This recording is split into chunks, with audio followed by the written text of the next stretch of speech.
Ang in-expect kong nandyan, si Senador Joel. Ayun nga, Hindi ba napabalita na mukhang si Ombudsman Boying ay pupunta sa Senado May daladalang sulat. para sa ganun ay iabot yata yung sulat na kung saan ay pinatatanggal si Senador Joel bilang senador. Yan ang nakita ko. So, in-expect ko na si Senador Joel ay nandun.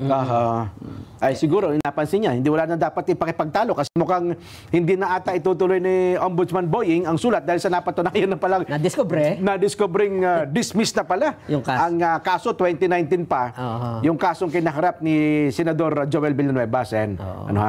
Parang nabigla pa si Ombudsman Boying na na-reverse pala. Kasi nakakapagtaka naman yan. Bakit? Hindi mo ba tiningnan muna bago ka nagpasya na gumawa ng isang hakbang para yung hakbang na yun tatanggalin mo ang isang senador. Hindi mo ba pinag-aralang mabuti yun? dapat nga nag-due diligence man lang siya, di ba?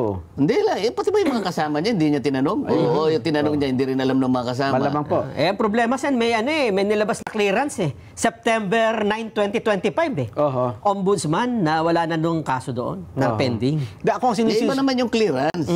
Iba yung pinag-uusapan yung kay Senador Joel. Kay Senador Joel, panahon pa ni Conchita Carpio Morales. Panahon pa ng predecessor ni Martires. Ombudsman Martires. Yes.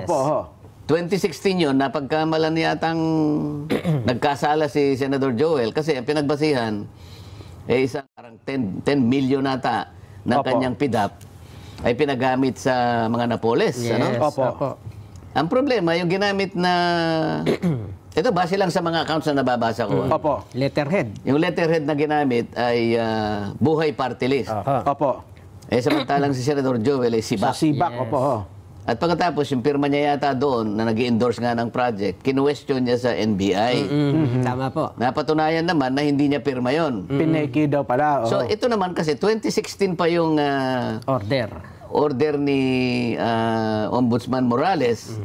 Conchita po yan. Conchita Morales. Ano ba? Tama po, Conchita Carpio Morales. Conchita Carpio Morales. 2016 pa yun. Yes. Kaso, nakapag-motion for reconsideration si Senator Joel. Hanggang sa mag-retire naman yung isa at napalitan siya ng bagong ombudsman. So 2019, nung mapagpasyahan, na ni-reverse pala yung naunang order ni Conchita Morales. Conchita Carpio Morales. Ang pinagbasihan nga yung hindi niya pirma yon at mali yung letterhead. Sa mga tweet, napalitan yung desisyon. Yes. Okay, nung makita siguro gano'n, hindi na siya tumuloy sa Senado. Hindi ba? Kasi daw meron siya sinasabi. ginawa daw po yung pasikreto Secret decision daw po yun sabi naman ni Ombudsman na Uncle Sam Martires, paano secret nandun nga sa system nila na isang click mo lang, makikita mo na dismiss na pala. Tsaka makikita mo CCMS. Ayan, di ba? Yes po. Naka-computerize pala naman na mukhang nagkulang lang sa pag-due diligence parang nga. case category management system. Yan, na isang pindot lang pala dyan, makikita pala lahat nasa ng system yun At saka, alam mo, ang batayan ng hindi yung publicity. Kung hindi yung recording. So ang tanong mo, na-record ba? Record. Nasa CCMS Hindi naman como hindi pinablish, sikreto na.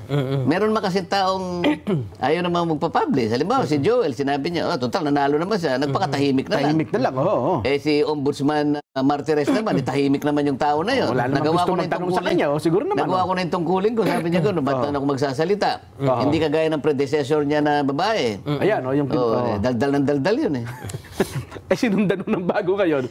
Gusto rin mong magpabidya. Akala nila yung kadadaldal mo, tsaka yung kaka-interview mo sa media, yun ang nagbibigay ng puwersa o efficacy doon sa desisyon. Hindi po yun. Sukat na ang desisyon po ay dumaan sa proseso at na-record ng tama. At tinignan ng record. Pinindot mong ganyan, nandun talaga. Tapos na yun. Walang sikreto doon.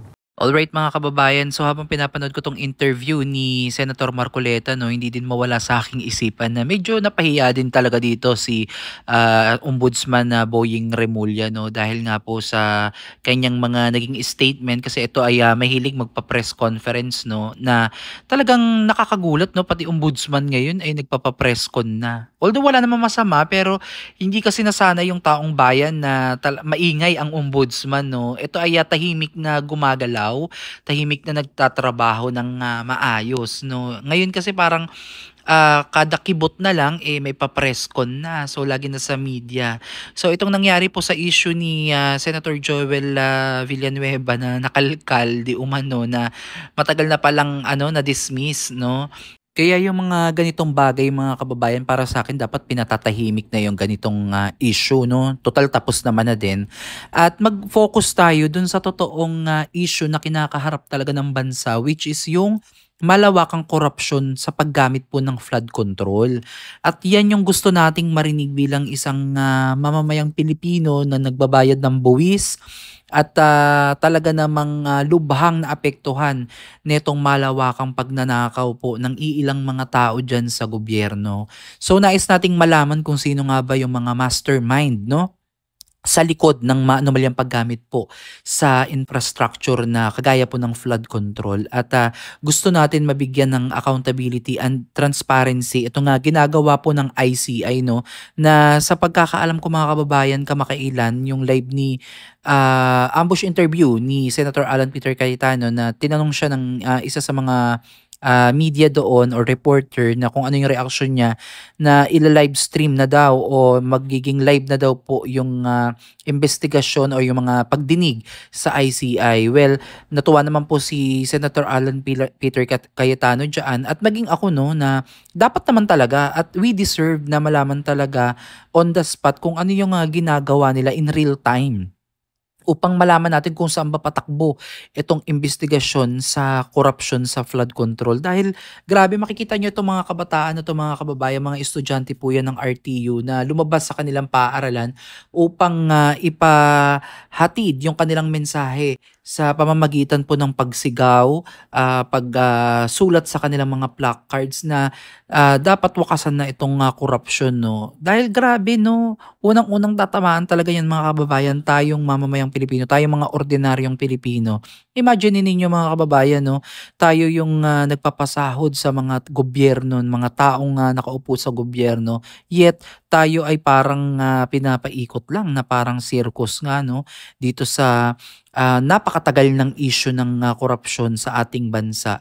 Na up until now, ilang buwan na ang nakalipas, wala pa rin pong malinaw na patutunguhan. Kaya talagang we deserve, no, na malaman at talagang nakakagalit naman talaga yung ganitong sitwasyon. Kaya itong mga napapanood natin na kesyo iimbestigahan daw yung confidential fund ni BP Sara ng ombudsman. So iba parang alam nyo yun, yung hinihingi ng taong bayan, bukod dyan, no, syempre marami din mga kalaban sa politika, no, gusto talaga na busisiin, kalkalin, halongkatin itong kay BP Sara Duterte. Pero mas majority mga kababayan ng Pilipino yung galit sa korupsyon, no? Kasi lahat biktima, wala naman, hindi naman selective yan eh. Hindi naman porkit kakamping ka o loyalista ka hindi ka na nanakawan ng taxes na binabayad mong buwis. So lahat tayo dito ay apektado. Kaya nga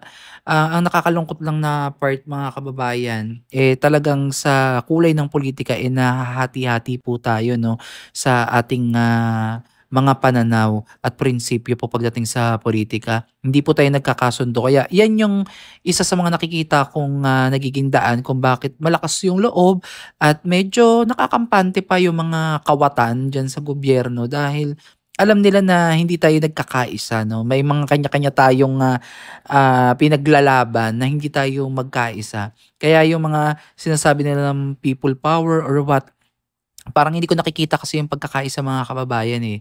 Lalo na yung nangyaring rally na peace rally, no, yung billion o trillion march chuchu na kanya-kanyang organizer. Walang iisang pupuntahan. May gustong pabagsakin, paalisin o pagresenin si Marcos, may ayaw naman. Meron namang ayaw kay BP Sara na gustong panagutin. Merong grupo na gustong panagutin yung dalawang mataas na leader sa ating bansa. So, ang hirap, no, na kung sasabihin mo na magkaisa yung Pilipino, parang hindi talaga mangyayari yan sa panahon ngayon. Kaya ayaw naman natin mangyari na magkaroon ulit ng people power, no, dahil napakadami po ng mga kababayan natin yung maaabala. So yung kanilang mga hanap buhay, kanilang pag-aaral. So ayaw natin as much as possible, gusto natin maging peaceful ang lahat at magkaroon ng kasagutan itong mga katanungan ng ating mamamayan. Isa na din ako doon, no, na nagde-demand ng transparency and accountability dito po sa pera na binayad natin, no?